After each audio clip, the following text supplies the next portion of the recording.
jeta është ekuilibër. Asnjëherë mos zgjidhni personin që do mërzisi babain, po jo dhe zgjidhni personin që babai ju mërzit juve, ose nëna. Bajni mend këtë. Ai që do ta merrni do të jetë me dashuri, do ta pëlqeni. Po jo dhe nga ato martesat që thot prindjet ti se ke parë asnjëherë ose se pëlqen.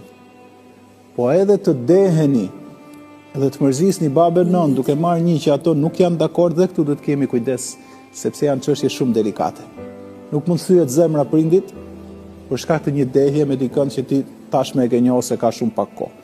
Prandaj janë ca ekuilibra shumë të bukur, do të jetë gjë që e doni, po edhe prindrit janë dakord, krijohet harmonia, konsulta e duhur, nuk është gjë që bëhet për 3 ditë se do kalosh gjithë jetën, por duhet të ketë moralin, dijen, edhe të jetë i fuqishëm pra t'i dali për zot familjes vet, patjetër i shkathët punoj edhe me radhë.